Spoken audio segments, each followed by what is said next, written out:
Bismillahirrahmanirrahim. Persoalan persidangan ini kuncinya sebenarnya ada pada ijazah palsu. Dan ijazah palsu itu bisa selesai kalau saja Presiden Joko Widodo menunjukkan ijazah aslinya di hadapan persidangan. Sehingga ini ijazah palsu, ijazah asli ini harus dihadirkan di persidangan atau tidak? Harus. Ini genting atau tidak masalah ini? Maka harusnya yang dikeluarkan itu bukan Perpu Cipta Kerja, tapi Perpu ijazah palsu, di mana di dalam Perpu itu sangat genting dan mendesak untuk menunjukkan ijazah kepala negara sekaligus kepala pemerintahan agar tidak ada lagi dusta di antara seluruh anak bangsa. Karena benar tadi kalau sampai ternyata ijazah ini palsu berarti kita mewariskan ya kepemimpinan nasional kepada orang yang tidak berhak, dan ini akan menjadi cacat sejarah, aib sejarah. Bukan hanya buat kita, bukan hanya buat Bambang Tri sama Gus Dur, tapi ini aib sejarah bagi seluruh rakyat Indonesia. Gus Dur sudah benar dia mencari verifikasi dengan melakukan mubahalah kepada Bambang Tri. Bambang Tri juga sudah benar melakukan mubahalah karena dia meyakini ijazahnya palsu. Yang keliru itu kenapa orang meyakini mubahalah dan mengamalkan mubahalah soal ijazah, dan yang diyakini ijazah palsu kok dianggap penistaan agama. Yang kedua, kalau ini dianggap kabar bohong, ya kan, dianggap menebarkan kebohongan yang menyebabkan keonaran di tengah masyarakat. Pertanyaan seriusnya, nah ini meminjam istilahnya Bang gitu Dana. Pertanyaan seriusnya, kabar benarnya mana? Begitu. Kabar jujurnya mana? Kabar benarnya kan harusnya ada ijazah asli. Sampai sekarang belum ada ijazah asli. Diduga kuat tidak ada ijazah asli. Karena itu kita butuh ijazah asli. Kan tuh Pak Jokowi datang membawa ijazah asli. Jangan sampai negeri ini dipenuhi dengan kepalsuan. Kalau saja terbukti nanti ijazah itu palsu, berarti kita dipimpin presiden yang palsu. Berarti semua kebijakan yang diaturnya adalah palsu. Berarti kita semua kena prank oleh seorang kepala negara yang palsu. Mau atau mau? Tidak. Nah, ini kan saya ajak mau atau mau saja tidak. Berarti kan punya kesadaran hari di sini, tidak hanya terbawa oleh omongan saya. Ketika saya tanya mau atau mau, ternyata jawabannya juga tidak. Karena kita semua punya kepentingan dan tidak mau kalau punya presiden dengan ijazah palsu. Itu yang pertama. Yang kedua, sebenarnya Bang Egy Sujana sudah memulai ikhtiar dengan sangat elegan untuk menghadirkan presiden dalam sebuah forum yang setara antara rakyat warga negara dengan kepala negara, yakni melalui gugatan perbuatan melawan hukum di Pengadilan Negeri Jakarta Pusat. Saat itu harusnya presiden datang. Sidang pertama presiden justru tidak datang. Sebelum sidang Bambang Tri dan Gus Dur malah ditangkap.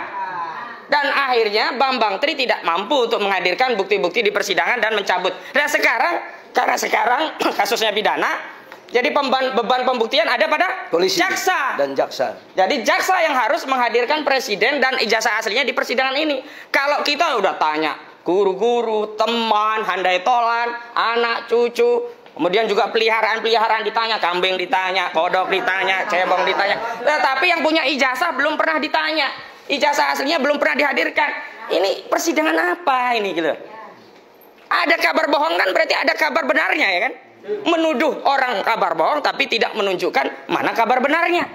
Ini kan sama saja menggunakan kekuasaan untuk zolim kepada rakyat. Mentang-mentang punya wewenang bisa nangkap, lalu Bambang Tri dan Gus Dur langsung dipenjara, dan hari ini ditahan. Makanya benar tadi kita akan tanya apa argumentasinya kalau nanti tidak bisa dikabulkan penangguhan penahanan. Kenapa? Karena penangguhan penahanan itu sudah dijamin tidak akan lari, tidak akan menghilangkan barang bukti, tidak akan mengulangi perbuatan pidana lagi, dan istrinya juga siap menjamin. Ini tadi ada yang siap juga menggantikan kalau sampai lari.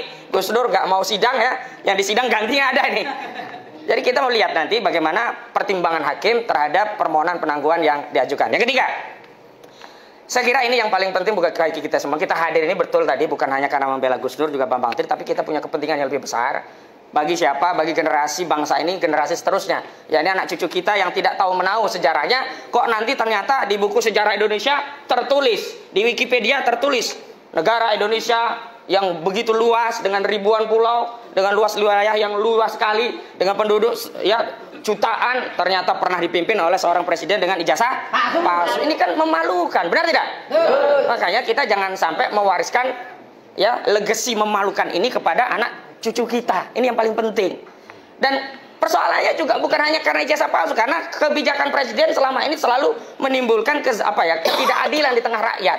Ya, banyak sekali dia melanggar PPKM semaunya, tidak dihukum. Tapi Habib Rizik Syihab hanya ngomong, alhamdulillah saya dalam keadaan sehat, langsung dianggap mengedarkan Kebohongan. Padahal presiden ada 66 ya Bang. Kita pernah gugat dulu 66 kebohongan Presiden Joko Widodo. Baik saat kampanye atau dalam janji setelah menjadi kebijakan. Di antara yang paling terkenal adalah masalah mobil SMK. Nah, sampai sekarang belum ketahuan mobil SMK itu. Mobil gaib. Mobil gaib begitu. Yang kedua, di kantongnya ada duit berapa dulu? 100.000. Nah, sekarang kemana duit itu? Itu kabar bohong atau kabar benar? Halu. Kabar halu, kabar bohong. Harusnya kalau memang konsisten ya, equality before the law, ada kebersamaan di muka hukum, yang ditangkap bukan hanya Bambang Tri dan Gus Nur. Saudara Joko Widodo harusnya juga ditangkap, itu baru adil. Tapi kalau memang saudara Joko Widodo tidak ditangkap, ya jangan nangkap Bambang Tri dan juga Gus Nur. Kalaupun ini udah kadung ditangkap, ya harus tanggung jawab presiden. Ya, serahkan ijazah aslinya. Sehingga menjadi tenang kita. Oh, ternyata Bambang Tri keliru. Oh, ya sudah. Bambang Tri penjara saja. Jangan hanya 10 tahun. 100 tahun di penjara tidak apa-apa. Kalau memang terbukti Bambang Tri yang salah. Tapi faktanya belum dibuktikan ijazah aslinya. Rakyat kecil dizolimi, ditangkap, langsung dihadirkan di persidangan. Ini zalim atau zalim, saudara? Kita lawan atau kita lawan, saudara? Takbir! Takbir! Takbir! Assalamualaikum warahmatullahi wabarakatuh. Closing, Bang. Ya, alhamdulillah, atas izin Allah semua akan terjadi. Qulillahumma malikal mulki tu'til mulka man tasha. Jadi Allah yang memberikan kekuasaan kepada siapa yang dikehendaki, dan Allah yang mencabut, Allah juga yang muliakan, Allah juga yang hinakan.